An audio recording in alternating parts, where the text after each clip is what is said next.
Well, basically, the most enjoyable part of being a woodworking is just take a raw piece of wood and convert it in something that it is beautiful for the customer, and try to think like they, in order to get the idea and try to design something to make them happy, or what they are going to make them happy. And you see the reaction of the customer is a very great feeling, and is one of the most enjoyable things that a woodworker can have.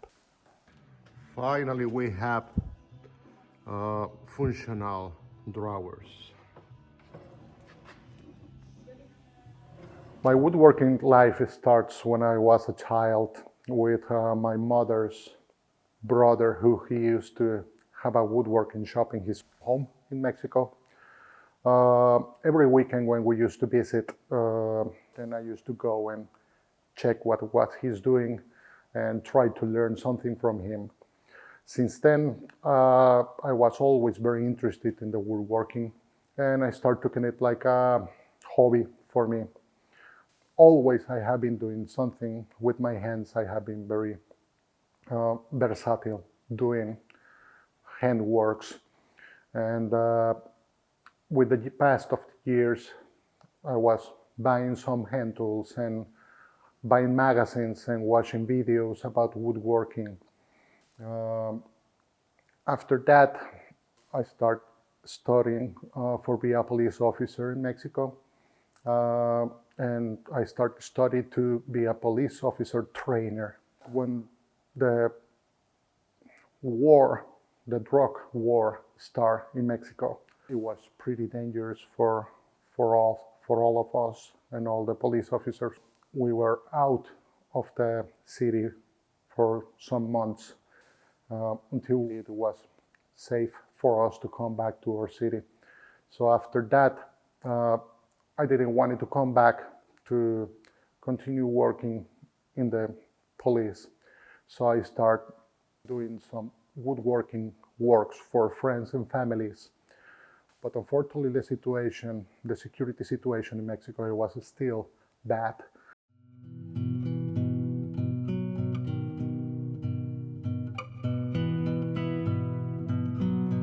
So I opened my company again here in Finland, and since then I have been now 6 years that my company has been running here in Finland. Right now in my company I offer painting, spray paint, I build cabinets, I build furnitures, I do renovations from furnitures, and of course I did 3D design, and I do the rendering from the 3D design and show the customer what's be the closest to how it's gonna look in the reality. Customer send an email and he asks about the project, what he wants to do. He sends some dimensions, or we go and take measurements. Then we make the 3D design for him with all the doors and drawers and everything, how they are gonna be, all the moldings and everything, and then I split it like that, so I have an idea for me, like a rough estimation of the price of the work. The customers, they used to ask furnitures that they cannot find anywhere. For example, some cabinets that they don't fit in their places.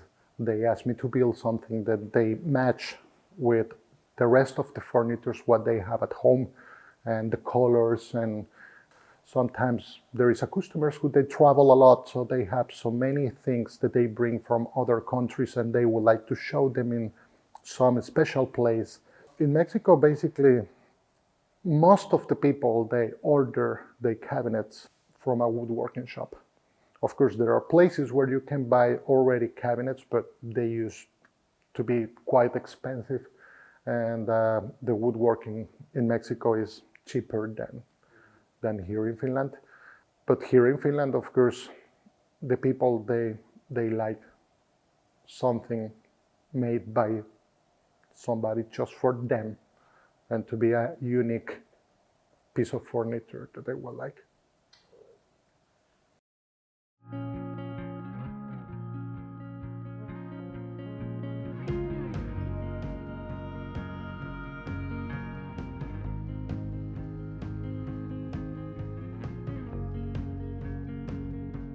No mä tuun perheestä, jossa itse tekemisen kulttuuri on ollut niin itsestäänselvyys. Että jos jotakin tarvittiin, niin lähtökohtaisesti mietittiin, että miten se voitaisiin itse tehdä. En ajatellut, että siinä on kyse käsityöstä. Mutta sitten myös niin kuin isovanhempien ja äitin käsityön tekemisen myötä olen sitten perehtynyt siihen itsekin. Ja tosi nuorena jo huomasin, että sillä on valtava vaikutus hyvinvointiin. Ja palkitsin esimerkiksi kokeisiin lukemisesta itseäni, että sain vähän aikaa neuloa illalla villasukkaa. Ja huomasin jo tosi varhain, että se rauhoittaa. Mä oon opiskellut Lapin yliopistossa tekstiilisuunnittelua. Ja sitten opintojen loppuvaiheessa, kun tuli aika hankkia harjoittelupaikka, niin kiinnostuin tämän kaltaisesta organisaatiosta. Ja koska Oulu oli silloinen kotikaupunki, niin hakeuduin harjoitteluun silloiseen maakarimyymälään. Ja innostuneet ihmiset ja yhteisöllisyys ja valtavan suuret taidot ja arvokkaat perinteet on sitten ollut jatkossakin mulle suuri mielenkiinnon kohde. Ja mä oon pitkään vastannut tästä taitoshop-myymälästä, tehnyt käsityöyrittäjien kanssa yhteistyötä ja sitten myöhemmin nyt 6 vuotta toiminnanjohtajana on toiminut. Joo, no meidän sijainti kun on tässä Oulun rautatieasemalla, niin kyllä matkailijat on meille tosi iso ja tärkeä asiakasryhmä. Ja matkailijat haluaa paikallista, ne haluaa myös paikallisuutta ilmentäviä tuotteita. Sitten on lahjojen hankkijat. Lahjoissa jo ylipäätään se, että se on paikallista ja itse tehtyä, niin on hyvä lisäarvo. Sitten tietysti käsityön harrastajat hakee meiltä inspiraatiota ja osallistuu meidän kursseille ja haluaa päästä kehittämään omia käsityötaitoja. Kyllä tekstiilialan muutokset Suomessa on ollut ihan valtavia ja se vaikutus totta kai tuntuu sitten tänä päivänä. Kuullaan sitä, että voi kun olisi ihana, mutta on kallis. Kuluttajat on tottunut edullisempiin vaatteisiin, mutta kyllä sieltä on ihan selkeästi nyt nousemassa semmoista uudenlaista ajattelua. Halutaan hankkia laadukasta, halutaan käyttää niitä kauan, halutaan pitää niistä vaatteista hyvää huolta. Eli kuluttajien valmius tarttua käsityöyritysten valmistamiin tuotteisiin on minusta parantunut näinä vuosina. Mutta kyllähän yrittäjän asema sitten, niin aivan sama millä alalla ollaan, niin pienyritykset niin kamppailee varmasti ajan puutteesta ja joutuu jakautumaan monen eri taidon pariin, että se itse tuotteen valmistus on hyvin pieni osa sitä koko prosessia. Jonkun verran tuntuu, että käsityöyritysten määrä on laskussa, mutta ei ne intohimot ole sieltä mihinkään kadonnut, vaan kyllä käsityöyrityksiä edelleen on paljon ja niitä syntyy paljon. Mutta selkeästi käsityöyrittäjältä vaaditaan uudenlaisia taitoja. Digitalisaatio on yksi tosi vahva, mikä näkyy. Mutta siihen kyllä tuntuu, että nuorilla esimerkiksi olevan tosi paljon valmiuksia ja taitoja jo lähtökohtaisesti, kun alalle tulevat. Sosiaalisen median merkitys on kyllä todella suuri. Sieltä löytyy valtavasti yhteisöjä, jotka jakaa innostumista ja sitä itse tehtyjen tuotteiden kuvia ja kysyy neuvoa. Ja siellä on kyllä yhteisöllisyys näyttäytynyt tosi hyvin ja vahvasti. Sitten taas digitaalisen markkinoinnin puolella, niin siellä on kyllä hyviä sisältöjä, mitä käsityöalalla voidaan sinne toteuttaa ja saadaan näkyvyyttä sosiaalisen median kautta. Mutta myös se, että sun täytyy pystyä omilla kasvoillasi tulemaan esille ja tuomaan sen oman yrityksen tarina ja tuotteiden tarina sitä kautta. Joillakin aloilla on nähty tosi kivoja TV-ohjelmia esimerkiksi. Se tuo hyvällä tavalla esille oikeasti sitä taitoa, että jos esimerkiksi jotain pitää korjata, niin täytyy olla taitavia ihmisiä, jotka tietää, miten niitä tuotteita valmistetaan, niin silloin niitä osataan myös korjata. Sitten itse kaipaan vähän podcasteja. Olisi tosi kiva, että käsityöalalla olisi kiinnostavia podcasteja. Yksi yhteiskunnallinen tärkeä asia, mikä meidän pitäisi huomioida myös, on, että alalle tarvitaan koulutusta. Nyt hieman huolestuttavia merkkejä on luovan alan koulutuksen vähentämisestä, ja se tulee selkeästi näkymään ja näkyy jo nyt meidän työvoiman saannissa. Että se on semmoinen, mistä meidän tulee huolehtia. Meillä on käsityökouluja, meillä on lapsille ja nuorille leiritoimintaa ja mahdollisimman paljon pyritään pääsemään myös lapsen maailmaan ja miettimään sinne innostavia tapoja päästä käsityön maailmaan.